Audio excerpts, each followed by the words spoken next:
ഏറ്റവും പ്രിയപ്പെട്ടവരെ, തിരുവിഷ്ട മീഡിയയിലേക്ക് സ്വാഗതം. എവർക്കും ഈശോയിൽ കൃപയും സമാധാനവും. വിശ്വാസം പ്രായോഗികവൽക്കരിക്കുമ്പോൾ ആരാധനാലയങ്ങൾ നിർമ്മിക്കുന്നതും ക്രിസ്തു വിശ്വാസത്തെ പരിപോഷിപ്പിക്കുന്ന പ്രവർത്തനങ്ങളിൽ ഏർപ്പെടുന്നതും അതോടൊപ്പം സാമൂഹികമായ മുന്നേറ്റത്തിന് ഒരു ജനതയെ സജ്ജമാക്കുന്ന രീതിയിൽ വിദ്യാഭ്യാസ സ്ഥാപനങ്ങളും ആതുര ശുശ്രൂഷ കേന്ദ്രങ്ങളും ഒക്കെ ഉണ്ടാക്കുന്നതും വിശ്വാസത്തിന്റെ പ്രവൃത്തി തന്നെയായിട്ടാണ് നാം ഇന്നുവരെ കണ്ടിട്ടുള്ളത്. നമുക്ക് എങ്ങനെയാണ് ഈ സ്വത്തും ഭൂമിയും ഒക്കെ ഉണ്ടായതെന്ന് ചോദിച്ചാൽ അത് ആരുടെയെങ്കിലും ഔദാര്യം കൊണ്ടുണ്ടായതല്ല. വിശ്വാസികൾ അകമഴിഞ്ഞ് സംഭാവനകൾ നൽകിയതുകൊണ്ടും തങ്ങൾക്കുള്ളവ പങ്കുവച്ചതുകൊണ്ടുമാണ് പ്രധാനമായും ഇത്തരത്തിൽ സാമ്പത്തികമായ ഉന്നതി സഭാസ്ഥാപനങ്ങൾക്കുണ്ടായത്. ഏറ്റവും ലളിതമായൊരു കാര്യം പറയാം. എങ്ങനെയാണ് നഗരാതിർത്തികളിലെ കണ്ണായ സ്ഥലങ്ങൾ ക്രൈസ്തവരുടേതായി മാറിയത് എന്നൊരു ചോദ്യം സ്വാഭാവികമായിട്ട് വരാം. ഒരിക്കൽ ഇതിനെക്കുറിച്ച് അബ്രഹാം പൂച്ചക്കാട്ടച്ചൻ ഒരു കാര്യം പറഞ്ഞത് ഓർമ്മയുണ്ട്. പണ്ട് ഭൂമി മക്കൾക്കായിട്ട് ഭാഗിക്കുമ്പോൾ അതിലൊരു ഭാഗം സഭയ്ക്ക് നൽകുക എന്നൊരു രീതി നമ്മുടെ വിശ്വാസികളുടെ ഉണ്ടായിരുന്നു. ഒരു ഭാഗം എന്ന് പറയുമ്പോൾ A class, B class, C class എന്നിങ്ങനെ ഭൂമിയെ വേർതിരിച്ചിട്ടാണ് ക്ലാസിഫിക്കേഷൻ നടത്തുക. അതിൽ മിക്കവാറും എ ക്ലാസ് ഭൂമി സഭയ്ക്ക് നൽകുക എന്നതായിരുന്നു നമ്മുടെ ഒരു പാരമ്പര്യം. കുടുംബത്തിൽ ഒരാളെയെങ്കിലും പുരോഹിതനാക്കുക, സന്യാസ ഭവനങ്ങളിലേക്ക് അയക്കുക, അതേപോലെ തന്നെ തങ്ങൾക്കുള്ളവ സഭയ്ക്കായിട്ട് സമർപ്പിക്കുക എന്നൊരു പാരമ്പര്യം ക്രൈസ്തവർക്കുണ്ട്. അങ്ങനെയാണ് ഏറ്റവും പ്രധാനപ്പെട്ട ഭൂമികൾ, മെച്ചപ്പെട്ട ഭൂമികളൊക്കെ സഭയുടെ കയ്യിൽ വന്നുപെട്ടു. ഓർഗനൈസിൽ വന്ന ലേഖനത്തിൽ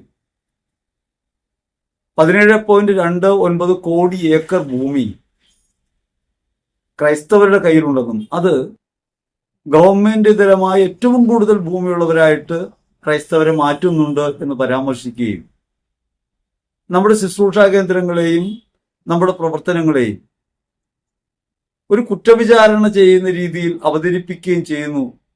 കേന്ദ്ര സർക്കാർ ഇടപെടണം എന്നൊരു ആവശ്യം ഉന്നയിക്കുന്നു. ഇത്തരത്തിലുള്ള പ്രവർത്തനം നടത്തുന്നത് ഒരു ചർച്ച് ബില്ല് കൊണ്ടുവരാൻ വേണ്ടിയാണെന്ന് കേരളത്തിൽ പ്രതിപക്ഷമടക്കം പറയുന്നൊരു സാഹചര്യം ഉണ്ടാവും. ദീപിക പത്രം വളരെ ഭംഗിയായി ഓർഗനൈസറിൽ വന്ന ലേഖനത്തെ വിമർശിക്കുന്നു. അത്തരമൊരു സാഹചര്യത്തിൽ നിന്നുകൊണ്ട് നാം ആലോചിക്കണം, ക്രൈസ്തവർക്കെതിരെയുള്ള അതിക്രമങ്ങളും പീഡനങ്ങളും മുറുകുന്നതിനിടെ നിയമപരമായി കൂടി ക്രൈസ്തവ വിശ്വാസത്തെ അമർച്ച ചെയ്യാൻ ആവശ്യമായ നിലപാടുകൾ സംഘപരിവാർ ഭാഗത്തു നിന്നുണ്ടാവും. യഥാർത്ഥത്തിൽ വിശ്വാസം പറയേണ്ട ഒരു മീഡിയയാണ്.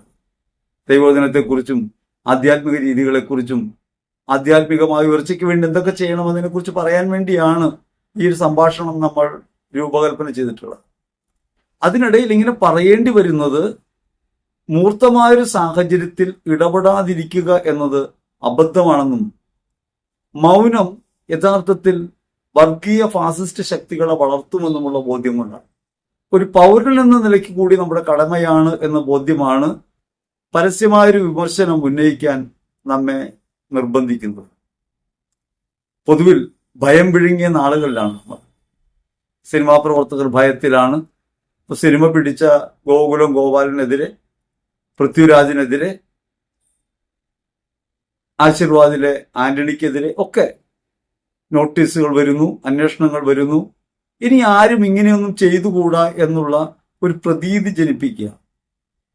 സാധാരണഗതിയിൽ ഒരു ഭരണകൂടം ഒരു പ്രതികാര ബുദ്ധിയോടുള്ള നടപടി ചെയ്യുമ്പോൾ ഒരു കാലവിളംബം വരുത്തും.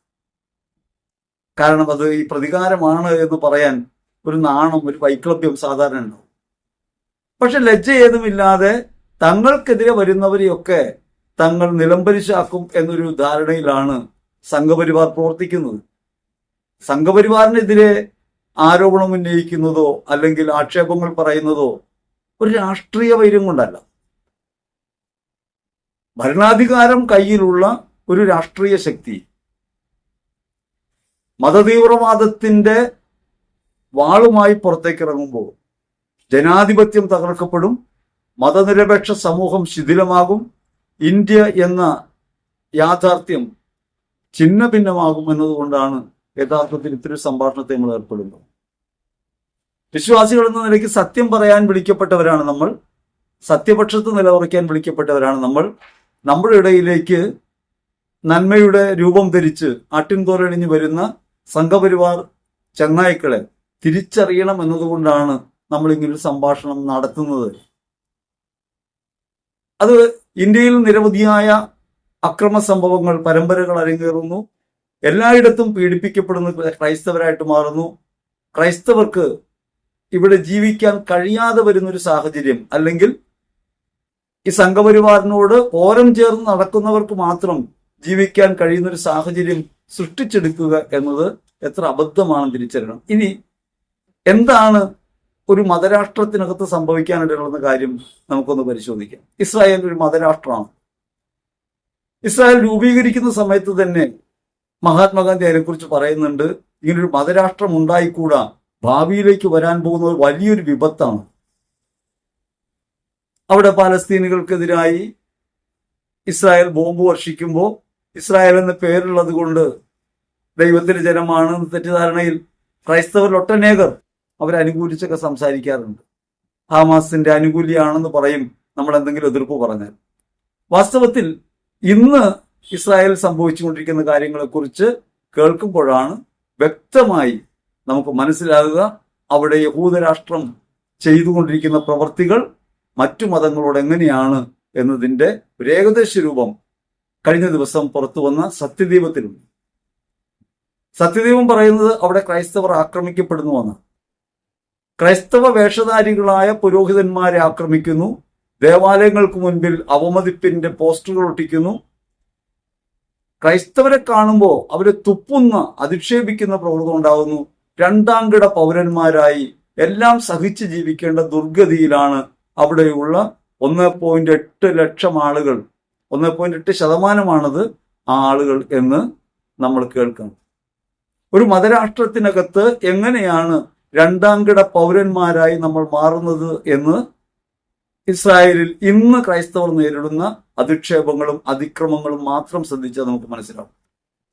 അപ്പോൾ ഇവിടെ രണ്ടാം കിട പൗരന്മാരായി നമ്മൾ മാറുന്നു, നമ്മൾ അടിച്ചൊതുക്കുന്നു എന്നതാണ് സംഘപരിവാറിന്റെ ഹൃദയത്തിനകത്തുള്ളത്. ആ സ്വഭാവമാണ് ആ ലേഖനത്തിന്റെ ഉള്ളടക്കം. ലേഖനം പിൻവലിച്ചു, ലേഖനം പിൻവലിക്കുമ്പോഴും ആശയം പിൻവലിക്കപ്പെടുന്നില്ല. ആ ആശയമാണ് പ്രവർത്തിക്കുന്നത്. വിചാരധാര നിശ്ചയമായും പ്രയോഗശേഷിയുള്ളതാണ് ഇന്നും. മുസ്ലിങ്ങൾ, ക്രിസ്ത്യാനികൾ, കമ്മ്യൂണിസ്റ്റുകൾ എന്നിവരാണ് ആഭ്യന്തര ശത്രുക്കളെന്നും അവരെ നശിപ്പിക്കുകയാണ് രാജ്യത്തിന്റെ സുരക്ഷയ്ക്ക് ആവശ്യമെന്നുമുള്ള ഗോൾവർക്കറുടെ സിദ്ധാന്തം ഹൃദയത്തിൽ പേറുന്നവരാണ് സംഘികൾ. ആ കാര്യത്തെക്കുറിച്ച് യാതൊരു തർക്കവും നമുക്ക് വേണ്ട. അതുകൊണ്ടാണ് നമ്മൾ ഇതിനെക്കുറിച്ചൊക്കെ പറഞ്ഞുകൊണ്ടിരിക്കുന്നത്. അതല്ലാതെ നമ്മൾ ഇരകളാണ്, നമ്മൾ ഭയക്കണമെന്ന നിലയ്ക്കല്ല. നമ്മൾക്ക് ഇതിനെ ഭയക്കേണ്ട കാര്യമില്ല. കാരണം നമ്മൾ ക്രിസ്തുവിനെ പ്രതി മരിക്കാൻ തീരുമാനിച്ച് ക്രിസ്ത്യാനികളായ ആളുകളാണ്. യേശു ക്രിസ്തുവിനെ ഹൃദയത്തിലേറ്റുന്നവരാണ്. ക്രിസ്തുവിനെ ലോകത്ത് പ്രഘോഷിക്കാൻ വിളിക്കപ്പെട്ടവരാണ്. നമ്മൾ പീഡനങ്ങളെ നേരിടും. പീഡനങ്ങളെ സഹനം കൊണ്ട് നേരിട്ട് കുരിശിന്റെ വിജയം ആഘോഷിക്കാൻ നമുക്കറിയാം. ക്രൈസ്തവ ആധ്യാത്മികത നമ്മെ പഠിപ്പിക്കുന്നതാണ്. പക്ഷെ വർത്തമാനകാല സാഹചര്യം ഇതാണെന്ന് മനസ്സിലാക്കണം. നമ്മെ പ്രീണിപ്പിക്കാനും തെറ്റിദ്ധരിപ്പിക്കാനും ഇറങ്ങുന്ന കൗശലങ്ങളെ കണ്ടില്ലെന്ന് നടിക്കരുത് എന്ന് പറയാൻ വേണ്ടിയാണ് ഇടയ്ക്കിടയ്ക്ക് ഇത്തരം സംഭാഷണങ്ങളിൽ നമ്മൾ ഏർപ്പെടുന്നത്. ഇനി സിനിമയിലേക്ക് വരാം. എമ്പുരാൻ സിനിമ ഇന്നത്തോളം നമുക്ക് തീർക്കണം. എമ്പുരാൻ സിനിമയിൽ പല കാര്യങ്ങളെ സംബന്ധിച്ച് തർക്കങ്ങളുണ്ടാകുന്നു. അതില് ഒന്ന്, അതിന്റെ കഥയും അതിന്റെ പരിണാമത്തെക്കുറിച്ചുള്ള വ്യക്തമായ ബോധ്യമില്ലാതെ ഒരു കലാവസ്തുവിന്റെ പ്രമേയത്തെ അവതരിപ്പിക്കുന്നത് എങ്ങനെയാണെന്ന് മനസ്സിലാക്കാതെ അതിലേതെങ്കിലുമൊക്കെ ഭാഗം അടർത്തിയെടുത്ത് അതിനെ തെറ്റിദ്ധരിപ്പിക്കുന്ന രീതിയിൽ അവതരിപ്പിക്കുക എന്നതാണ് ആ സിനിമയ്ക്കെതിരെ വിശ്വാസ നിഷേധം എന്ന പേരിലുള്ള വിമർശനങ്ങൾ കൊണ്ടുവരുന്നതിന്റെ ഒരു പ്രധാന സൂത്രം. അതൊരു സൂത്രമായിട്ട് വേണം നമ്മൾ കാണാൻ. അപ്പൊ അതിൽ പറയുന്ന ഒരു കാര്യം, ദൈവപുത്രൻ തെറ്റ് ചെയ്താൽ ലൂസിഫർ വരുമെന്ന പ്രയോഗം. ദൈവപുത്രൻ എന്ന് അവിടെ ഉദ്ദേശിക്കുന്നത് യേശുക്രിസ്തുവിനെയാണ് എന്നാണ് ഒരു വാദം. വാസ്തവത്തിൽ പിതാവിന്റെയും പുത്രന്റെയും ഇടയിൽ വിരിഞ്ഞ കറുത്ത പൂവ് എന്ന് പറയുന്ന പ്രയോഗം അത് പരിശുദ്ധാത്മാവിനെയാണ് ഉദ്ദേശിക്കുന്നത് എന്ന് നമ്മളങ്ങ് വ്യാഖ്യാനിക്കുക. വാസ്തവത്തിൽ ആ കഥയിലും സന്ദർഭത്തിലുമുള്ള ചില കാര്യങ്ങളെക്കുറിച്ച് മനസ്സിലാക്കുമ്പോഴാണ് ഇങ്ങനെ ബിബ്ലിക്കൽ എന്ന് തോന്നാവുന്ന ഒരു ഭാഷാരൂപം ഉപയോഗിച്ച് എന്താണ് പറയുന്നത് എന്ന് നമുക്ക് മനസ്സിലാവും. ഈ ടെക്സ്റ്റുകളിൽ കുടുങ്ങാതെ ഇതിന്റെ കോണ്ടെക്സ്റ്റിലേക്ക് നമുക്ക് പോകാൻ പറ്റും. രാംദാസ് എന്ന നേതാവിൻ്റെയും മകനായ ജഗൻ രാമദാസിന്റെയും കഥയാണല്ലോ ഈ പറയുന്നത്, ലൂസിഫർ. അവിടെ പിതാവിന്റെയും പുത്രന്റെയും ഇടയിൽ വിരിഞ്ഞ കറുത്ത പൂവ്, അതായത് സ്റ്റീഫൻ നെടുമ്പള്ളി എന്ന് പറയുന്ന കഥാപാത്രത്തിന്റെ അച്ഛൻ ആരാണെന്ന് അതിൽ ഉറപ്പിച്ച് പറയുന്നില്ല. എന്നാൽ ഏകദേശം ഒരു ധാരണയുള്ളത് അത് ഈ രാംദാസിന്റെ മകനാണെന്ന്. പ്രിയദർശിനി രാംദാസ് അത് പറയുന്നുണ്ട്, ചേട്ടൻ എന്ന് പറയുന്നുണ്ട്. പിതാവിന്റെയും പുത്രന്റെയും, പിതാവ് രാംദാസ് വളരെ നല്ല ഒരു ക്യാരക്ടറാണ്, നല്ലൊരു നേതാവായിരുന്നു. ആ നേതാവ് മരിക്കുമ്പോൾ ആ നേതാവിന് പകരം ഉദയം ചെയ്യാൻ ജഗൻ രാമദാസ് വരികയാണ്. ഈ ജഗൻ രാമദാസ് എന്ന് പറയുന്നതാണ് പുത്രൻ. അതിന്റെ ഇടയിൽ തിന്മകൾ മാത്രം ശീലമുള്ള, അല്ലെങ്കിൽ അന്താരാഷ്ട്ര തലത്തിൽ ഗൂഢാലോചന നടത്തുകയും ആളുകളെ ആക്രമിക്കുകയൊക്കെ ചെയ്യുന്ന രാഷ്ട്രങ്ങളുടെ തലവര മാറ്റി നിശ്ചയിക്കുന്ന ഒരാൾ സ്റ്റീഫൻ നെടുമ്പള്ളി വരുന്നു. പിതാവായ രാംദാസിന്റെയും പുത്രനായ ജഗന്റെയും ഇടയിൽ വിരിയുന്ന കറുത്ത പൂവ്. ഇതാണ് ഒരു കാര്യം. ഇനി ദൈവപുത്രൻ തെറ്റ് ചെയ്താൽ ലൂസിഫർ വരുമെന്ന് പറയുന്ന പ്രയോഗം, ദൈവപുത്രൻ എന്ന് അവിടെ അടയാളപ്പെടുത്തുന്ന യേശുക്രിസ്തുവിനെ അല്ല. ദൈവപുത്രനെ സംബന്ധിച്ച് വിശുദ്ധ ഗ്രന്ഥത്തിൽ തന്നെ പല കാര്യങ്ങൾ നമുക്ക് കാണാം. ഉൽപ്പത്തി പുസ്തകത്തിൽ നമ്മൾ കാണുന്ന ദൈവപുത്രന്മാർ എന്ന് പറയുന്ന ആളുകൾ യഥാർത്ഥത്തിൽ പ്രബലന്മാരായ ആളുകളായിരുന്നു. അവർ മനുഷ്യ സ്ത്രീകളുമായി ബന്ധപ്പെട്ടു, അങ്ങനെ അതികായന്മാരുണ്ടായി എന്ന് ഉൽപ്പത്തി പുസ്തകത്തിൽ നമുക്ക് വായിക്കാൻ പറ്റും. ദൈവപുത്രൻ പാപം ചെയ്താൽ ദൈവം കറുത്ത മാലാഖ അയക്കും എന്ന് പറഞ്ഞാൽ അതിന് ഇത്ര അർത്ഥമുള്ളൂ. അങ്ങനെ ഈ ജഗൻ രാമദാസ് തിന്മയിലേക്ക് വഴുതിപ്പോകുന്നു. അങ്ങനെ വഴുതിപ്പോകുമ്പോൾ രാഷ്ട്രീയ കുതന്ത്രങ്ങളുടെ ഭാഗമായി വഴുതിപ്പോകുന്നു. അപ്പോ ദൈവം കറുത്ത മാലാഖ അയക്കും. കറുത്ത മാലാഖ എന്ന് പറഞ്ഞാൽ ലൂസിഫർ, ഈ പറഞ്ഞ സ്റ്റീഫൻ നെടുമ്പള്ളി വീണ്ടും വരും എന്നാണ് അതിന്റെ അർത്ഥമാക്കുന്നത്. ഉപയോഗിച്ച ഭാഷ ബൈബിളിനോട് സാമ്യമുള്ള ഒരു രചനാരീതി ആയതുകൊണ്ട് ആ വാക്യം കേൾക്കുമ്പോൾ ഇത് ബൈബിളിലുള്ളതാണോ അല്ലെങ്കിൽ ബൈബിളിനെ അധിക്ഷേപിച്ച് പറയാൻ വേണ്ടി പറഞ്ഞതാണോ തെറ്റിദ്ധരിക്കപ്പെടാം. പക്ഷെ അതൊരു തെറ്റിദ്ധാരണ മാത്രമാണ്. ആ കഥയെയും അതിന്റെ കോണ്ടെക്സ്റ്റിനെയും മനസ്സിലാക്കാതെ വാചകം മാത്രം എടുത്ത് അതിനെ വിമർശിക്കുകയും ഈ പറഞ്ഞത് ദൈവപുത്രൻ എന്ന് പറയുന്ന യേശുക്രിസ്തുവിനെ കുറിച്ചാണെന്നും കറുത്ത മാലാഖ എന്ന് പറയുന്നത് ലൂസിഫർ ആണെന്നും ദൈവപുത്രൻ തെറ്റ് ചെയ്യുമ്പോൾ അതിനെതിരായി ദൈവം പിശാചിനെ അയക്കും എന്നൊരു പ്രയോഗമാണ് അവർ ഉദ്ദേശിക്കുന്നത് എന്ന തരത്തിലേക്ക് അതിനെ വ്യാഖ്യാനിക്കുന്നു. അപ്പൊ ദൈവപുത്രന്മാരെ കുറിച്ചാണ് നമ്മൾ പറഞ്ഞത്. പഴയ നിയമത്തിൽ നമ്മൾ കാണാൻ പറ്റും, ഉൽപ്പത്തി പുസ്തകത്തിൽ 6:1 6:4 ദൈവപുത്രന്മാർ എന്നൊരു പ്രയോഗമുണ്ട്. അത് ശക്തന്മാരെന്ന് കാണിക്കാൻ വേണ്ട പ്രയോഗമാണ്. അത് ദൈവപുത്രനല്ല. പക്ഷെ ദൈവപുത്രന്മാർ എന്നാണ് അവരെ വിളിക്കുന്നത്. അവർ യഥാർത്ഥത്തിൽ ദൈവപുത്രന്മാരല്ല, ദൈവപുത്രനല്ല. ദൈവപുത്രനായ യേശുക്രിസ്തുവിനെ കുറിച്ചല്ല പരാമർശം, ദൈവപുത്രന്മാർ എന്നാണ് പറയുന്നത്. ഇനി പുതിയ നിയമത്തിന്റെ കാഴ്ചപ്പാടിൽ നമ്മൾ ഓരോരുത്തരും ദൈവപുത്രന്മാരാണ്. അപ്പോൾ ദൈവപുത്രനായ യേശുവിനെ കുറിച്ചാണ് ഇവിടെ പരാമർശിച്ചതെന്ന് ആക്ഷേപിക്കുമ്പോൾ നാം തിരിച്ചറിയാതെ പോകുന്നത് നമ്മൾ ഓരോരുത്തരും ദൈവപുത്ര സ്ഥാനത്തുള്ളവരാണ്. നമ്മൾ തെറ്റ് ചെയ്താൽ ആ തെറ്റിന് പരിഹരിക്കാൻ ഒരു പിശാചിനെ അയക്കും ദൈവം എന്ന അർത്ഥത്തിലല്ല പറഞ്ഞിട്ടുള്ളത്. അവിടെ ഈ രാംദാസിനെയും മകനെയും സംബന്ധിച്ചാണ്. ഒരു നന്മ തിന്മയായി മാറിയാൽ, നന്മ തന്നെ തിന്മ ചെയ്യാൻ തുടങ്ങിയാൽ ഒരു തിന്മ അതിനെതിരെ ഉടലെടുക്കും എന്ന് പറയുന്ന ഒരാശയമാണ് യഥാർത്ഥത്തിൽ അവിടെ ഉദ്ദേശിക്കുന്നത്. അത് ഈ രാംദാസിനെയും ജഗൻ രാമദാസിനെയും ചേർത്ത് വെച്ചിട്ടുള്ള ഒരു കാര്യമാണ്. അതല്ലാതെ അത് യേശുക്രിസ്തുവിനെ സംബന്ധിച്ചോ വിശ്വാസം സംബന്ധിച്ചോ ഉള്ളൊരു പ്രയോഗമല്ല.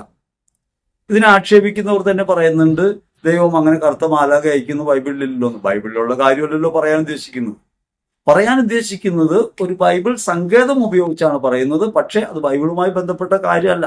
ഇത് ദൈവത്തെ നിലനിർത്തുന്ന ഒരു പരിപാടിയല്ല. ബൈബിളിന്റെ രചനാസങ്കേതം നിരവധിയായ ഗ്രന്ഥങ്ങൾ ഏറ്റെടുത്തിട്ടുണ്ട്. സാഹിത്യകൃതികളിൽ നിരവധി ഇടങ്ങളിൽ ബൈബിൾ രൂപസാദൃശ്യമുള്ള ബൈബിൾ രചനാകൗശലങ്ങൾ ഉപയോഗിക്കുന്ന കൃതികൾ ഉണ്ടായിട്ടുണ്ട്. അത് ഭാഷകൾ അങ്ങോട്ടും ഇങ്ങോട്ടും കലരുന്നതിന്റെ പ്രത്യേകതയാണ്. ഭാഷ അങ്ങോട്ടും ഇങ്ങോട്ടും കലരുമ്പോഴും അല്ലെങ്കിൽ ദൈവവചനത്തിന് സമാനമായ പദങ്ങൾ ഒരുപക്ഷെ നമ്മൾ മറ്റിടങ്ങളിൽ കാണുമ്പോഴും അത് ദൈവവചനമായിട്ടൊന്നും തെറ്റിദ്ധരിക്കുന്നില്ല നമ്മൾ. മാത്രമല്ല, ഈ ടെക്സ്റ്റിൽ മാത്രം കേന്ദ്രീകരിച്ച് കാണുമ്പോഴൊരു കുഴപ്പമാണത്. യേശുക്രിസ്തു ടെക്സ്റ്റിന് പുറത്ത് കിടന്നയാളാണ്. വചനം മാംസമായി മാറിയതാണ്. വചനം മാംസമാകുക എന്നതാണ് സമ്പൂർണ്ണത. ബൈബിളിലുള്ള പല കാര്യങ്ങളും പല മതഗ്രന്ഥങ്ങളിലും നമുക്ക് കാണാൻ പറ്റും, ഇതിഹാസങ്ങളിൽ കാണാൻ പറ്റും, വേദങ്ങളിൽ കാണാൻ പറ്റും. പക്ഷേ ഈ വചനം, യഥാർത്ഥ വചനം യേശുക്രിസ്തുവാണ് എന്ന ബോധ്യത്തിലേക്ക് എത്തിച്ചേരുമ്പോഴാണ് ക്രൈസ്തവ വിശ്വാസം ഉണ്ടാകുന്നത്. ആ വിശ്വാസത്തെ തകർക്കാവുന്ന ഒന്നല്ല ഈ സിനിമ എന്ന കാര്യം ഓർക്കണം. മാത്രമല്ല, ബൈബിളിനെ ഉദ്ധരിച്ചൊരു സിനിമ ഉണ്ടായാൽ പോലും അത് വിശുദ്ധ ഗ്രന്ഥത്തെ തകർക്കുകയോ യേശുക്രിസ്തുവിനെതിരായി ഒരു വലിയ പ്രചാരവേലയാവുകയോ വിശ്വാസത്തിന് ഭീഷണിയായി മാറുകയോ ചെയ്യില്ല എന്ന കാര്യം ഓർക്കണം. 2000 വർഷത്തിലധികമായി പ്രതികൂലങ്ങളെ നേരിട്ട് മുൻപോട്ട് വന്നൊരു വിശ്വാസമാണ് ക്രൈസ്തവ വിശ്വാസം.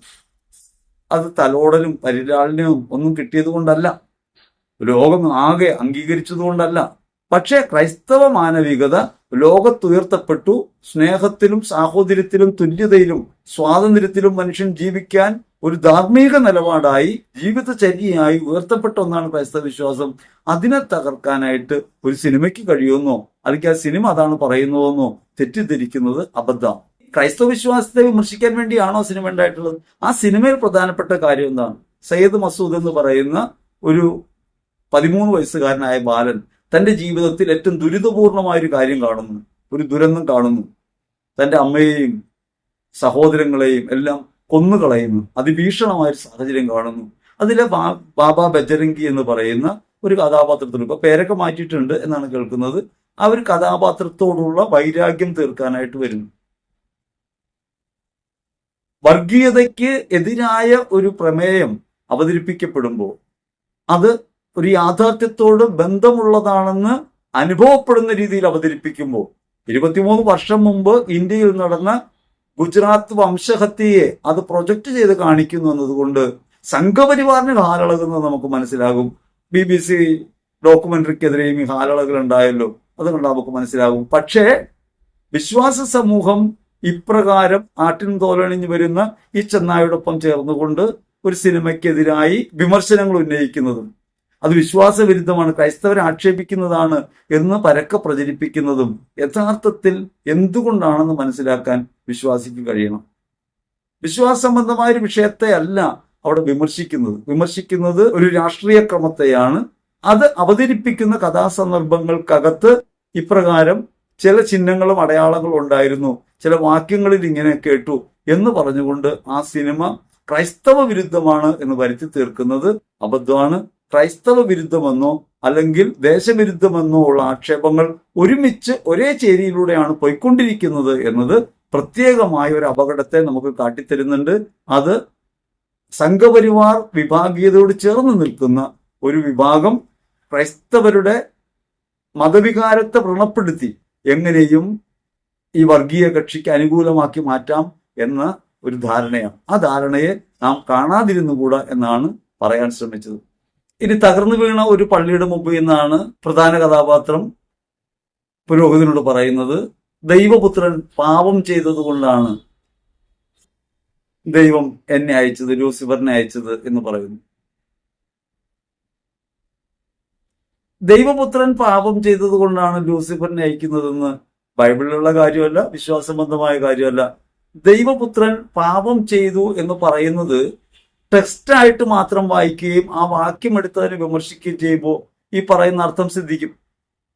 യേശു പാപം ചെയ്തെന്നും അതുകൊണ്ട് ദൈവം ചെകുത്താനെ അയക്കുകയാണെന്നും ഒരു പ്രയോഗമായിട്ട് അതിനെ കാണാൻ പറ്റും. പക്ഷെ വാസ്തവത്തിൽ ഈ പറഞ്ഞ പുരോഹിതനറിയാം ലൂസിഫർ ആരാണെന്ന്, അല്ലെങ്കിൽ സ്റ്റീഫൻ നെടുമ്പള്ളി ആരാണ്. സ്റ്റീഫൻ നെടുമ്പള്ളി ഒരു തിന്മയുടെ പ്രതീകമാണ്, ഒരു കടുത്ത തിന്മയെ നീക്കാൻ വരുന്ന ഒരു തിന്മ, ഒരു നെഗറ്റീവ് ഷെയ്ഡുള്ള കഥാപാത്രമാണ്, പക്ഷെ നായക കഥാപാത്രമാണ്. ഇങ്ങനെ നെഗറ്റീവ് ഷെയ്ഡുള്ള നായക കഥാപാത്രങ്ങൾ നമുക്ക് സിനിമയിൽ ഒട്ടനവധി കാണാം. അതായത് അവർ ഭയങ്കര അക്രമകാരികളായിരിക്കും, പക്ഷെ അവർ നന്മ ചെയ്യും. ഇപ്പൊ പറയൂലേ, ഈ ഡ്രഗ് നല്ലതല്ല, കള്ളക്കടത്ത് ചെയ്യാം, ഡ്രഗ് ചെയ്തുകൂടാ. ഈ കള്ളക്കടത്ത് ചെയ്യാം, ഡ്രഗ് ചെയ്തുകൂടാ എന്ന് പറയുന്നത് യഥാർത്ഥത്തിൽ രണ്ടും തിന്മയാണ്. പക്ഷെ ഒരു കൂടിയ തിന്മയെ എതിർക്കാൻ ഒരു വിശുദ്ധ തിന്മ ഉണ്ടാവുന്നു എന്ന നിലയ്ക്കുള്ള പ്രയോഗങ്ങൾ നിരവധിയായ ചിത്രങ്ങളിലും സാഹിത്യത്തിലും ഒക്കെ നമുക്ക് കാണാൻ പറ്റും. ഇനി ഇങ്ങനെ പറയാനും ഒരു കാരണമുണ്ട്. ഇല്ലുമിനാറ്റി പറയുന്ന പ്രസ്ഥാനം 1776 ജർമ്മനിയിലെ ബോവറിയിൽ രൂപം കൊണ്ട ഒരു സംഘമാണ്, ഒരു നിഗൂഢ സംഘടനയാണ്. ആ നിഗൂഢ സംഘടന ഒരു 10 വർഷത്തെ കാലത്തേക്ക് മാത്രമേ പ്രവർത്തിക്കുന്നുള്ളൂ. അത് നിരോധിക്കപ്പെട്ടു, അതിന്റെ ആളുകൾ ചിതറിപ്പോയി. പക്ഷെ നിഗൂഢ സംഘടന ആയതുകൊണ്ട് പിന്നീട് അതിനെ സംബന്ധിച്ച് നിരവധിയായ കഥകൾ പുറത്തു വരികയുണ്ടായി. അങ്ങനെ നിഗൂഢമായ കഥകളായത് ഇപ്പോഴും ശേഷിക്കുന്നുണ്ട്. ചരിത്രത്തിലുള്ള കാര്യമല്ല, ചരിത്ര കാലഘട്ടത്തിൽ സംഭവിച്ചു കഴിഞ്ഞു പോയൊരു കാര്യമാണ്. പക്ഷെ ഇപ്പോഴും അങ്ങനെ കോൺസ്പിറസി തിയറികളുണ്ട്, ഇവർ പ്രവർത്തിക്കുന്നുണ്ട്, രാജ്യങ്ങൾ അധികാരം പിടിച്ചെടുക്കാൻ ഒക്കെ പ്രവർത്തിക്കുന്നുണ്ട് എന്നൊരു നിഗൂഢ സിദ്ധാന്തം പ്രചരിക്കുന്നുണ്ട്. ആ നിഗൂഢ സിദ്ധാന്തം ബേസ് ചെയ്തിട്ടാണ് ഈ കഥ വരുന്നത്. ആ നിഗൂഢ സിദ്ധാന്തം അനുസരിച്ച് അതിലെ ഒരു വിഭാഗം ഡ്രഗ് മാഫിയകളുമായി ബന്ധപ്പെട്ട് പ്രവർത്തിക്കുന്നുണ്ട് എന്നാണ് പറയുക. ലൂസിഫർ സിനിമയിൽ രത്നക്കച്ചവടമൊക്കെ ആയിട്ട് പറയുന്നുണ്ട്. അതെല്ലാം ഇത്തരത്തിലുള്ള ഇലുമിനറ്റി ഗ്രൂപ്പുകളുടെ കീഴിൽ പ്രവർത്തിക്കുന്നവരാണ് എന്നൊരു ധ്വനിയുണ്ട്. ഇതൊക്കെ കോൺസ്പിറസി തിയറികളുമായി ബന്ധപ്പെട്ടതാണ്, അതിൽ നിന്നൊക്കെ കടമെടുത്തതാണ്. അപ്പോൾ അവിടെ എബ്രഹാം ഖുറേഷി എന്ന് പറയുന്നയാൾ മയക്കുമരുന്ന് വ്യാപാരത്തിനെതിരാണ്, ഇവരുടെ ഇടയിലുള്ള മയക്കുമരുന്ന് വ്യാപാരത്തിനെതിരാണ്. അതുകൊണ്ടാണ് ആ മയക്കുമരുന്ന് വ്യാപാരത്തിന് എതിരായ ഒരാൾ, പക്ഷെ തിന്മയാണ്, ആ തിന്മയായ ഒരാൾ ഇവിടെ ജഗൻ രാമദാസ് തെറ്റിപ്പോകുമ്പോൾ, വഴിപിഴയ്ക്കുമ്പോൾ ദൈവത്താൽ ഐക്യപ്പെടുന്നു എന്ന് പറയുന്നു. ഇത് പുരോഹിതനോടാ പറയുന്നത്. പുരോഹിതനോട് പറയുമ്പോൾ ഒരു പുരോഹിതന്റെ ഭാഷയെ പറഞ്ഞെന്ന് വേണമെങ്കിൽ കൂട്ടാം. അല്ലാതെ ദൈവപുത്രൻ പാപം ചെയ്തു എന്നതോ ദൈവപുത്രൻ പാപം ചെയ്യുമ്പോൾ ദൈവം ചെകുത്താനെ അയക്കൂ എന്ന് പറയുന്നതോ അല്ല അവിടുത്തെ വിഷയം. വിഷയം ഇവിടുത്തെ രാഷ്ട്രീയവുമായി ബന്ധപ്പെട്ടൊരു കാര്യമാണ്. അങ്ങനെ ഭരണാധികാരത്തിൽ നന്മയുടെ പ്രതീകമായി വരുന്ന ഒരാൾ അയാൾക്ക് തെറ്റുപറ്റുമ്പോൾ ഒരു തിന്മയായിരിക്കും. സാധാരണ ആളുകൾ പറയുന്ന, ക്രൈസ്തവ വിശ്വാസവുമായി ബന്ധപ്പെട്ടൊരു കാര്യമല്ല, സാധാരണ പറയുന്നൊരു കാര്യമാണ് സംഹാരത്തിനായ ആളുകളുടെ ഐക്യം. ദൈവൈക്യം തന്നെയാണ് എല്ലാവരും പറയുക, സാധാരണ പറയുക. വലിയ തിന്മയെ നീക്കാൻ വേണ്ടി ഒരു ചെറിയ തിന്മയെ അയക്കും. അതാണ് കൊലയ്ക്ക് കൊല എന്നതിന്റെ നീതീകരണം വരുന്ന അങ്ങനെയാണ്. ഒരു ദുഷ്ടനായ ഒരാൾ കൊന്നു കളയുമ്പോൾ ആ കൊലപാതകം നീതീകരിക്കപ്പെടും. ദുഷ്ടനെയല്ലേ കൊന്നത്, ചെറിയ തിന്മ. യഥാർത്ഥത്തിൽ രണ്ടും തിന്മ തന്നെയാണ്, പൈശാചിക നന്മ എന്ന് വേണമെങ്കിൽ പറയാം. അത്തരത്തിലൊരു പ്രയോഗമാണ് ഇവിടെ പുരോഹിതനോട് സ്റ്റീഫൻ നെടുമ്പള്ളി പറയുന്നത്. പക്ഷേ അത് വകമാറ്റി അത് വിശ്വാസത്തിന്റെ അക്കൗണ്ടിലേക്ക് കൊണ്ടുവന്ന് ആ ഒരു വാചകത്തെ എടുത്ത് ദൈവപുത്രൻ പാപം ചെയ്യുന്നു എന്ന് പറഞ്ഞു, അപ്പൊ ദൈവം ചെകുത്താനെ അയക്കൂ എന്ന് പറഞ്ഞു എന്ന നിലയ്ക്ക് പ്രചരിപ്പിക്കുന്നു. വാസ്തവത്തിൽ നമ്മൾ ഒരു കൃതിയെ അതിന്റെ സമ്പൂർണതയെ മനസ്സിലാക്കാതെ അല്ലെങ്കിൽ സമ്പൂർണമായി വ്യാഖ്യാനിക്കാതെ എവിടെ നിന്നെങ്കിലുമൊക്കെ അടർത്തിയെടുത്ത് വ്യാഖ്യാനിക്കുമ്പോൾ ഉണ്ടാകുന്ന ദുഷ്പ്രചരണം മാത്രമാണ്. അത് വാസ്തവമില്ല. ഇനി സാത്താനും മന്ത്രവാദവും ഒക്കെ പ്രഘോഷിക്കുന്ന ആരാ, അതും കൂടി നമ്മൾ മനസ്സിലാക്കണം. നമ്മൾ പലപ്പോഴും എതിർക്കുന്ന ഒരു കാര്യമാണ്. പൈശാചിക ബാധകളെ സംബന്ധിച്ചും തിന്മകളെ സംബന്ധിച്ചൊക്കെ കൂടുതൽ പ്രഘോഷിക്കുന്ന പ്രഘോഷകർ കേരളത്തിലുണ്ട്. നിരന്തരമായി പിശാചിന്റെ പ്രവർത്തന മേഖലയാണ് ലോകം, സർവ്വതിലും ചെകുത്താനാണ്, വീടിന്റെ കട്ടിലിനടിയിൽ ഇരിപ്പുണ്ട് എന്ന് പറഞ്ഞ് മനുഷ്യരെ ഭയപ്പെടുത്തുകയും ഈ തിന്മയുടെ സ്വാധീനമാണ് എല്ലാ പ്രവർത്തനവും എന്ന് പറയുകയും മന്ത്രവാദം ചെയ്താൽ പെൺകുട്ടികളെ തട്ടിക്കൊണ്ടു പോകാൻ പറ്റുമെന്ന് പറയുകയും പൊടി കലക്കി കൊടുത്ത് ജ്യൂസ് കൊടുത്തിട്ടാണ് ആളുകളെ മയക്കുന്നതെന്ന് പറയുകയും വശീകരിക്കാൻ പറ്റുമെന്ന് പറയുകയും കൈവശമുണ്ടെന്നൊക്കെ പറയുകയും ചെയ്യുന്ന ആരാ? ഇതേ പറയുന്ന വിശ്വാസത്തിന്റെ പ്രബോധകരെന്ന് പറയുന്ന ആളുകളാണ്. ഒരു അന്ധവിശ്വാസത്തെ വിശ്വാസമായി പ്രഖ്യാപിക്കുന്നതിലും പ്രഘോഷിക്കുന്നതിലും മുന്നിട്ട് നിൽക്കുന്ന ആളുകൾ തന്നെ ഇത്തരത്തിൽ ഒരു കഥാസന്ദർഭത്തിലുണ്ടാവുന്ന സംഭാഷണത്തെ മുൻനിർത്തി അത് വിശ്വാസ വിരുദ്ധമാണ് എന്ന നിലയ്ക്ക് പറയുന്നു. എമ്പുരാൻ എന്ന് പറയുന്ന സിനിമ ഒരു സാധാരണ സിനിമയാണ്, അത് വിശ്വാസ പ്രഘോഷണമല്ല. ക്രൈസ്തവ വിശ്വാസവും നന്മയും പറയാനുണ്ടാക്കിയ സിനിമയല്ല, അത് കൊമേഴ്സ്യൽ സിനിമയാണ്. അങ്ങനെ കൊമേഴ്സ്യൽ സിനിമകളിൽ എത്രയോ സിനിമകളിൽ എല്ലാ മതവിഭാഗങ്ങളെയും രാഷ്ട്രീയക്കാരെയും ആക്ഷേപിക്കുന്ന സിനിമകളുണ്ട്. എത്രയോ വട്ടം അത്തരം ആക്ഷേപങ്ങൾ നാം കേൾക്കാനിടയായിട്ടുണ്ട്. ഒരുപക്ഷെ യാഥാർത്ഥ്യവുമായി ഒരു ബന്ധവുമില്ലാത്തത്, ചിലപ്പോൾ യാഥാർത്ഥ്യവുമായി ബന്ധമുള്ളവയെ സംബന്ധിച്ചും അങ്ങനെ ഉണ്ടാകാം. അത് കേവല ഭാവനയുടെ തലത്തിൽ കാണേണ്ട ഒരു കാര്യത്തെ നമ്മൾ വിശ്വാസപരമായ മൂല്യബോധവുമായി തട്ടിച്ചു നോക്കണമെന്ന നിലയ്ക്ക് ഉയർത്തിക്കൊണ്ടുവരുമ്പോൾ വിശ്വാസ പ്രഘോഷണമാണ് സിനിമയിൽ നടക്കേണ്ടതെന്നാണ് നമ്മൾ പറയുന്നത്. ഇനി അതിനെ എതിർക്കാനാണെങ്കിൽ അതിന് വിരുദ്ധമായ സിനിമ ചെയ്യും. നമ്മൾ മനസ്സിലാക്കേണ്ടത് നമ്മളൊരു ആശയത്തെ അല്ലെങ്കിൽ ഒരു അഭിപ്രായത്തെ, നമ്മൾ കാണുന്നൊരു സിനിമയെ, സാഹിത്യത്തെ ഒക്കെ വിശ്വാസത്തിന്റെ നിഴലിൽ നിർത്തി മാത്രം പരിശോധിക്കുക എന്ന് പറഞ്ഞാൽ, ഈ ലോകമെന്ന് പറയുന്നത് പല ജാതി മനുഷ്യർ ഒരുമിച്ച് കൂടിയതാ. പല വിഭാഗങ്ങൾ, പല രീതികൾ, പല ആചാരങ്ങൾ, വിശ്വാസങ്ങൾ. അത്തരമൊരു സമൂഹത്തിനിടയ്ക്ക് ഉണ്ടാകുന്ന ഒരു സാഹിത്യ സൃഷ്ടിയിൽ ഉണ്ടായ അല്ലെങ്കിൽ കലാവസ്തുവിൽ ഉണ്ടായ ഒരു വാക്കിനെ മാത്രം അടർത്തിയെടുത്തിട്ട് ഇത് ക്രൈസ്തവ വിശ്വാസത്തെ അപമാനിക്കാൻ വേണ്ടി മനഃപൂർവ്വം നിർമ്മിച്ചതാണ് എന്ന് പറയുന്നത് യഥാർത്ഥത്തിൽ വസ്തുതാവിരുദ്ധം. ലോകത്ത് അത്തരത്തിൽ എത്രയോ വിമർശനകരങ്ങളായ സിനിമകൾ ഉണ്ടായിട്ടുണ്ട്. അവയൊക്കെ മൂടി വയ്ക്കുകയാണ് ചെയ്തത്. അവയൊക്കെ ലോകം കാണുകയാണ് ചെയ്തത്. അതൊക്കെ ലോകം കണ്ടതുകൊണ്ട് വിശ്വാസികൾ വഴിപിഴച്ചു പോയിട്ടുണ്ടോ? വിശ്വാസികളുടെ വികാരം വ്രണപ്പെട്ടിട്ടുണ്ടോ? വിശ്വാസം ഒരു വികാരമല്ല, അത് വ്രണപ്പെടാനെന്ന് കൂടി ഓർക്കണം.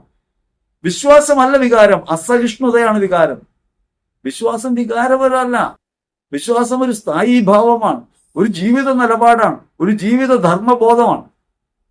ക്രൈസ്തവ ജീവിത ധർമ്മബോധം ഉയർന്നതാണെങ്കിൽ ഈ സിനിമ സംവിധാനം ചെയ്തയാളോട് പറയുകയാണ്, നിനക്ക് ചെലവിന് കാശില്ലെങ്കിൽ പറഞ്ഞാൽ മതി, ഞങ്ങൾ പിരിവിട്ട് കഞ്ഞിക്കുള്ള വക തരാം. വ്യക്തി അധിക്ഷേപമല്ലേ, ആക്ഷേപിക്കല്ലേ? ഒരാൾ പറഞ്ഞ ആശയത്തെ, ആ ആശയം തെറ്റാണെങ്കിൽ അത് സമർത്ഥിക്കാൻ നമ്മുടെ അടുത്ത് വേണം.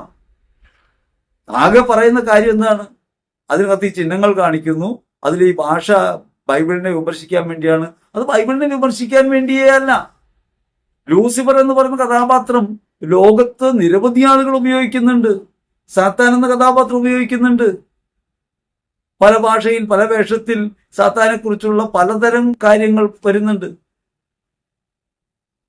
അവയൊക്കെ അവനെ പ്രൊമോട്ട് ചെയ്യാനാണ് എന്നാണ് പറയുന്നത്. പൈശാചിക തിന്മ എന്താണെന്നും ആ തിന്മയെ ക്രിസ്തു കുരിശിൽ കീഴ്പ്പെടുത്തിയെന്നും ആ തിന്മ എന്നേക്കുമായി പരാജയപ്പെട്ടുവെന്നും ദൈവപുത്രൻ ഉദ്ധിതനായെന്നും അവനിലാണ് നമ്മൾ ജീവിക്കുന്നുവെന്നതും നമ്മുടെ വിശ്വാസ ബോധ്യമാണ്. ആ ബോധ്യമനുസരിച്ച് ജീവിക്കുന്ന നമുക്ക് ഏതെങ്കിലും ഒരു വാക്കോ വാചകമോ ഏതെങ്കിലും ചിഹ്നമോ വിശ്വാസച്യുതിക്ക് കാരണമായിട്ട് മാറുന്നു എന്ന് വന്നാൽ യഥാർത്ഥത്തിൽ വിശ്വാസത്തിന് എന്ത് ബലമുള്ളത്? അതുകൊണ്ട് വൈകാരികതയാണ് വിശ്വാസമെന്ന് തെറ്റിദ്ധരിക്കുന്ന രീതിയിൽ. അതുകൊണ്ടാണ് ഒരു പേരിട്ടാൽ വികാരം കൊള്ളുന്നു, ഒരു ചിഹ്നം കണ്ടാൽ വികാരം കൊള്ളുന്നു, ഒരു വാക്ക് കേട്ടാൽ വികാരം കൊള്ളുന്നു. ഇങ്ങനെ വികാരം കൊള്ളേണ്ടതല്ല വിശ്വാസം. വികാരം കൊള്ളേണ്ടത് അനുകമ്പയുടെ വികാരം ഉണ്ടാകേണ്ടത്, കരുണയാണ് ഉണ്ടാകേണ്ടത്. തന്നെ ഒറ്റിക്കൊടുത്തവനോടും കുരിശിൽ തറച്ചവനോടും ക്ഷമിക്കുന്ന ക്രിസ്തുവിന്റെ അനുയായികൾ ഇവരോടൊന്നും ക്ഷമിച്ചുകൂടാ എന്ന് പറയുന്ന, ഇവരൊക്കെ ശത്രുക്കളാണെന്ന് പറയുന്ന ഒരു കാര്യം ഉയർത്തിക്കൊണ്ടുവരുമ്പോൾ സ്നേഹം എന്ന പരമാർത്ഥത്തെ ഈ ലോകത്ത് അവതരിപ്പിക്കാൻ കുരിശിൽ മരിച്ച ദൈവപുത്രനെ അവഹേളിക്കുന്നത് ഇത്തരം വിമർശകരായിട്ട് മാറുന്നുണ്ട് എന്ന കാര്യം നാം ഓർക്കണം. ഇനി ISIS ഭീകരവാദികൾ അനേകം ക്രൈസ്തവരെ നിഷ്ഠൂരമായി വധിച്ച ഇറാഖിലെ കാരാഘോഷ് എന്ന് പറയുന്ന സ്ഥലത്ത് ഒരു ദേവാലയത്തിന് മുന്നിൽ ആ ദേവാലയത്തിന്റെ കുരിശ് കത്തി വീഴുന്നു. അതിനകത്ത് വെച്ച് സമാധാന ചർച്ച നടക്കുന്നു മയക്കുമരുന്നുകാരുമായിട്ട്. ആ ചർച്ച പരാജയപ്പെടുമ്പോൾ അവിടെ നിന്നാണ് ഇത് ആരംഭിക്കുന്നത്. ഇതൊക്കെ ആക്ഷേപിക്കാൻ വേണ്ടിയാണ് ക്രൈസ്തവരെ, ആ കൊല്ലപ്പെട്ടവരെ അവഹേളിക്കുകയാണ്, ആ രക്തസാക്ഷികൾ അവമതിക്കുകയാണ് എന്നൊക്കെ പറയുന്നതിൽ എന്താ അർത്ഥമുള്ളത്? കാരാഘോഷ് എന്ന് പറയുന്ന സ്ഥലത്ത് ഇപ്രകാരം ക്രൈസ്തവമായ മൂല്യങ്ങൾ തകർക്കപ്പെട്ട ഒരിടമാണ്. അതൊരു പ്രതീകാത്മകമായ കാര്യമാണ്. അത്തരമൊരിടത്ത് ഒരു രംഗം ചിത്രീകരിക്കാൻ വേറെ സ്ഥലം കിട്ടിയില്ലേ എന്നൊക്കെ ചോദിക്കുന്നത് ആ ചിത്രീകരണത്തിന് പുറകിലുള്ള പ്രതീകാത്മകതയെ, അതിലൂടെ എന്താണ് അർത്ഥമാക്കുന്നത് എന്ന് മനസ്സിലാക്കാൻ കഴിയാതെ പോകുമ്പോഴാണ്. അവിടെ ക്രൈസ്തവ വേട്ടയെയും അവിടെ നടന്ന അതിക്രമങ്ങളെയും അധിക്ഷേപിക്കുകയല്ല. അത്തരത്തിലൊരു സ്ഥലത്ത്, അത്തരത്തിൽ ക്രൈസ്തവർ പീഡിപ്പിക്കപ്പെട്ടൊരു സ്ഥലത്ത് അല്ലെങ്കിൽ തിന്മ അതിൽ നിന്നുണ്ടാകുമെന്ന് പറയുന്ന ഒരു പ്രതീകമാണ് അതിൽ സൃഷ്ടിക്കപ്പെടുന്നത്. അതൊരിക്കലും ക്രൈസ്തവരെ ആക്ഷേപിക്കാൻ വേണ്ടിയല്ല. അത് നമ്മൾ ചിന്തിച്ചെടുക്കുകയാണ്, ഇത് അതിനു വേണ്ടിയാണ്. നിങ്ങൾ ശ്രദ്ധിച്ചു നോക്കിയാൽ കാണാം, ഈ രണ്ട് അധിക്ഷേപങ്ങൾക്കും ഈ രണ്ട് വിമർശനങ്ങൾക്കും ഏകദേശം താല്പര്യം ഒന്നതിനായിട്ട് കാണാൻ പറ്റും. ഇപ്പൊ ഗോദ്രയിലെ കലാപം കാണിച്ചില്ലല്ലോ എന്നാണ് സംഘപരിവാറിന്റെ പരാതി. കാരാഘോഷിൽ ഈ പറഞ്ഞ സംഭവം നടന്ന സ്ഥലത്ത് നിന്ന് ഇങ്ങനെ തിന്മ വരുന്നു എന്ന് കാണിക്കുന്നതാണ് അടുത്ത വിഷമം. യഥാർത്ഥത്തിൽ ആ സിനിമ അതിന്റെ മർമ്മത്തിൽ തൊട്ടു. അത് ക്രൈസ്തവ വിശ്വാസത്തെ ഒട്ടുമേ സ്പർശിച്ചില്ല. അത് സ്പർശിച്ചത് സംഘപരിവാർ ഹൃദയത്തിലാണ്. അത് സംഘപരിവാറിനെതിരായ ഉജ്ജ്വലമായ ഒരു തിരിച്ചടിയായി അത് ഇന്ന് 10-23 വയസ്സുള്ള കുട്ടികൾ എന്താണ് ഈ പറഞ്ഞ ഗോദ്ര, എന്താണ് കലാപം, എന്താണ് നരേന്ദ്ര പാർട്ടി നടന്നത്, എന്താണ് അന്നത്തെ സംഭവങ്ങൾ, ഗുജറാത്ത് വംശഹത്യ എന്താണെന്ന് പഠിക്കാനിടയായി. ഞാൻ ആ സിനിമയെ രാഷ്ട്രീയമായ ഔന്നത്യമുള്ള സിനിമയെന്നോ കലാമൂല്യമുള്ള സിനിമയെന്നോ അങ്ങനെയൊന്നും വർണ്ണിക്കാൻ വേണ്ടിയല്ല. ഒരു സിനിമ ഈ ലോകത്ത് അവതരിപ്പിക്കപ്പെടുമ്പോൾ അത് എന്താണ് പറയുന്നതെന്ന് ശ്രദ്ധിച്ചാൽ കൃത്യമായി നമുക്ക് മനസ്സിലാകും അതിനകത്തൊരു രാഷ്ട്രീയ പ്രമേയമുണ്ട്. ആ രാഷ്ട്രീയ പ്രമേയം സംഘപരിവാറിനെതിരായി പോയെന്നതാണ് സംഘപരിവാർ അനുകൂലികളായ അനേകരെ പൊള്ളിച്ചത്. അതുകൊണ്ടാണ് കാസ അടക്കമുള്ള ആളുകൾ ഹാലിളകി ഇത് വിശ്വാസവിരുദ്ധമാണ് എന്ന രീതിയിൽ മുമ്പോട്ട് വന്നത്. അത് ഏൽക്കാതെ പോയപ്പോഴാണ് സംഘപരിവാർ ഹാൻഡിലുകളിൽ നിന്ന് മോഹൻലാലിന്റെ കേണൽ പദവി തിരിച്ചെടുക്കണം എന്ന നിലയ്ക്കൊക്കെയുള്ള പലതരത്തിലുള്ള ആക്ഷേപങ്ങളുമായി പോയത്. പൃഥ്വിരാജിനെ അടക്കം ആക്ഷേപിക്കുന്ന പ്രവൃത്തികൾ ഉണ്ടായത്. അത് കഴിഞ്ഞ് അതിനെ വെട്ടിത്തിരുത്തി വീണ്ടും രംഗത്തിറക്കാൻ നിർമ്മാതാക്കളെ പ്രേരിപ്പിച്ചത്. അങ്ങനെ അവർക്ക് വഴങ്ങിയ നിർമ്മാതാക്കളെയും വെറുതെ വിടാതെ ഇപ്പോഴും ED റെയ്ഡുകളും കേസുകളുമായി അത് മുമ്പോട്ട് പോയിക്കൊണ്ടിരിക്കുന്നു. അതുകൊണ്ട് നമ്മൾ മനസ്സിലാക്കേണ്ടത് ഇതൊരു രാഷ്ട്രീയ കളിയാണ്, വിശ്വാസപരമായ കളിയല്ല. വിശ്വാസപരമായ ബന്ധമുള്ള ഒരു കാര്യമേ അല്ല. വിശ്വാസത്തിന്റെ ഏതെങ്കിലും തത്വങ്ങളെ വിമർശിക്കുകയോ ഏതെങ്കിലും തരത്തിൽ അവഹേളിക്കുകയോ ചെയ്യുക എന്നുള്ളതല്ല അതിന്റെ പിന്നിലുള്ളത്. അങ്ങനെ അവഹേളിക്കപ്പെട്ടത് കൊണ്ടല്ല ഈ വിമർശനങ്ങൾ ഉണ്ടാകുന്നത്. അത് വിശ്വാസത്തിന് പുറത്ത് രാഷ്ട്രീയം എന്നൊരു കാര്യം ലക്ഷ്യം വെച്ചിട്ടാണ്. അത് നമ്മൾ മനസ്സിലാക്കേണ്ട ഒരു കാര്യം. ആ രാഷ്ട്രീയം സംഘപരിവാർ ഓരം ചേർന്ന് നടക്കുന്നവരുടേതാണ് എന്നത് ഇന്ന് വ്യക്തമാണ്. അത് വ്യക്തമായൊരു സാഹചര്യം നമ്മുടെ മുമ്പിലുണ്ട്. ഇനി എവിടെയാണ് ഈ സിനിമയ്ക്കെതിരെയുള്ള ഏറ്റവും പ്രധാനപ്പെട്ട ലേഖനം വന്നത്? ഓർഗനൈസറിൽ, ദീപിക പത്രത്തിലല്ല, ഒരു ക്രിസ്ത്യൻ പത്രത്തിലല്ല. വന്നത് എവിടെയാ? ഓർഗനൈസറിൽ, RSSന്റെ മുഖപത്രത്തിൽ. അപ്പൊ കാര്യം മനസ്സിലായില്ലേ? ഇത് ആർക്ക് വേണ്ടി, ആരോട് ചേർന്ന്, ആര് ചെയ്യുന്ന പ്രവൃത്തിയാണെന്ന്. അതുകൊണ്ട് വിശ്വാസത്തെ ഇത്തരത്തിൽ രാഷ്ട്രീയവുമായി കൂട്ടിക്കലർത്തുന്ന പ്രവൃത്തികളിൽ നമ്മൾ ഏർപ്പെടരുത്. ചില ആളുകൾ പറയുകയാണ് ഞങ്ങൾ രാഷ്ട്രീയ പാർട്ടി ഉണ്ടാക്കും, വേറെ ചില ആളുകൾ പറയുകയാണ് ഞങ്ങൾ രാഷ്ട്രീയ പാർട്ടി ഉണ്ടാക്കേണ്ട കാര്യമില്ല, നമുക്ക് രാഷ്ട്രീയക്കാരെ ഇങ്ങോട്ട് കൊണ്ടുവരാം. രാഷ്ട്രീയത്തിൽ മതം ഇടപെടരുത്. മതവും രാഷ്ട്രീയവും രണ്ടാണ്. രാഷ്ട്രീയത്തിന്റെ പാടിന് വേണം. ഗാന്ധി ആദ്യം പറഞ്ഞത് മതമില്ലാത്ത രാഷ്ട്രീയം അധാർമികമാണെന്ന. പക്ഷെ തന്റെ ജീവിതാന്ത്യത്തിൽ കാര്യങ്ങളുടെ പോക്ക് തിരിച്ചറിഞ്ഞപ്പോ ഗാന്ധി പറഞ്ഞത്, ഒരു ദിവസത്തേക്ക് ഞാൻ ഇന്ത്യയുടെ അധികാരിയായാൽ ഞാൻ ആദ്യം ചെയ്യുന്ന പ്രവൃത്തി മതത്തെയും രാഷ്ട്രീയത്തെയും വേർതിരിക്കുക എന്നുള്ളതാണ്. ഇന്ത്യയിലെ ഫാസിസം എന്ന് പറയുന്നത് മതവും രാഷ്ട്രീയവും കുത്തക മുതലാളിത്തവും ചേർന്നുള്ള ഒരു സങ്കര സ്വരൂപമാണ്. അതിന്റെ പ്രവൃത്തികളാണ് നമ്മൾ കണ്ടുകൊണ്ടിരിക്കുന്നത്. അത് പരസ്യമായി ക്രൈസ്തവരെ വേട്ടയാടുകയും ക്രൈസ്തവരുടെ വികാരം ഉണർത്തുന്ന ചില കാര്യങ്ങളിലേക്ക്, ചിഹ്നങ്ങളിലേക്ക്, കഥകളിലേക്ക് ഒക്കെ അവരുടെ മനസ്സിനെ തിരിച്ചു കൊണ്ടുപോയി യഥാർത്ഥ ശത്രുവിനെ തിരിച്ചറിയാൻ കഴിയാത്ത വിധം അന്ധരാക്കുകയും മന്ദീഭവിപ്പിക്കുകയും ചെയ്യുന്നു. അതുകൊണ്ട് വിശ്വാസത്തിൽ ഉറച്ചു നിൽക്കാൻ നമുക്ക് പറ്റണം. നമ്മൾ ഹിന്ദു മതത്തിനെതിരല്ല, ഇസ്ലാമിനെതിരല്ല, ഒരു മതത്തിനെതിരല്ല, ഒരു മതവിശ്വാസിക്കുമെതിരല്ല. എല്ലാ മതങ്ങൾക്കകത്തും മൂല്യമായിട്ടുള്ളത് സ്നേഹമാണ്. യഥാർത്ഥത്തിൽ കത്തോലിക്ക തിരുസഭ ഒരു മതമല്ല, എല്ലാ മതങ്ങൾക്കും ഉപരിയായി എല്ലാവരെയും സ്നേഹിക്കുകയും എല്ലാവരോടും ചേർന്ന് നിൽക്കുകയും എല്ലാ മതങ്ങളെയും ബഹുമാനിക്കുകയും എല്ലാ മതങ്ങളുടെയും ആചാരങ്ങളിൽ വിശ്വാസവിരുദ്ധമല്ലാത്തതെല്ലാം ചേർത്ത് പിടിക്കാൻ ശ്രമിക്കുകയും ചെയ്യുന്നതാണ് സഭയുടെ ഇതരമത ദൈവശാസ്ത്രം. അത് നമ്മൾ മനസ്സിലാക്കണം.